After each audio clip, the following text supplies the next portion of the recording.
Hi friends, எப்பயுமே நம்ம ப்ளவுஸோட பேக் உயரம் வந்து ஈஸியாக எடுத்துடலாம். ஃப்ரண்ட் உயரம் வந்து நம்மளுக்கு வந்து ஈஸியாக கால்குலேட் பண்ண முடியாது. அதுக்கான டிப்ஸு தான் இன்றைக்கி நம்ம பார்க்க போகிறோம். எப்படி ரொம்ப சிம்பிளாக நம்ம வந்து இன்றைக்கி ப்ளவுஸோட ஃப்ரண்ட்டை வந்து உயரத்தை எப்படி கால்குலேட் பண்ணி கட் பண்ண போகிறோங்கிறத பார்க்கலாமா? அதுக்கு நம்ம இப்போ ப்ளவுஸில் வந்து பட்டி பகுதியில் பட்டியை வந்து நமக்கு எவ்வளோ அளவு நமக்கு கொடுத்துருக்காங்கங்கிறத முன்னாடி அளந்துக்கலாம். இப்போ சென்டர் டாட் இருக்கா, அந்த சென்டர் டாட்லேருந்து கீழே வரைக்கும் எவ்வளோ அளவு பட்டியில் இருக்குதுன்னு பாருங்கள். 3.25 இன்ச்சு இந்த பட்டியோட அளவு கொடுத்துருக்காங்க. இப்போ தையலுக்கு வந்து ஒரு 1/2 இன்ச்சு இங்கே இறக்கிடுங்க. ஏன்னா வந்து இப்போ மேல் பகுதி வந்து தையல் வந்து இது உள்ளே போயிருக்குமா உங்களுக்கு, அதனால் ஒரு 1/2 இன்ச்சு போக இப்போ பார்த்திங்கன்னா உங்களுக்கு 2.25 அளவு பட்டியோட உயரம் இருக்குது.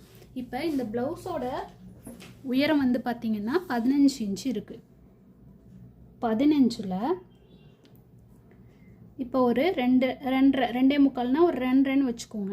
ஒரு 2.5 இன்ச்சை லெஸ் பண்ணிவிட்டு மீதி இருக்கிற உயரம், அப்போ வந்து ப்ளவுஸோட உயரம் 15னா இப்போ நம்ம ஒரு 2.5 இன்ச்சை லெஸ் பண்ணோம்னா மீதி இருக்கிற உயரம் வந்து 12.5 இன்ச்சு. அப்போ நம்ம முன்னாடி வந்து எப்படி வந்து கால்குலேட் பண்ண போகிறோம்னா, இப்போ ஒரு 12.5 இன்ச்சில் நம்ம முன் உயரத்தை குறிச்சிக்க போகிறோம். இப்படி தான் நம்ம ப்ளவுஸோட முன்னாடி உயரத்தை வந்து கால்குலேட் பண்ணி உங்களுக்கு எடுத்துக்கணும். ரொம்ப சிம்பிளான ஈஸியான கால்குலேட் பண்ணுற மெத்தடு தான். இந்த டிப்ஸ் பிடிச்சிருந்துன்னா என் சேனலை சப்ஸ்கிரைப் பண்ணி சப்போர்ட் பண்ணுங்கள். தேங்க்ஸ் ஃபார் வாட்சிங்.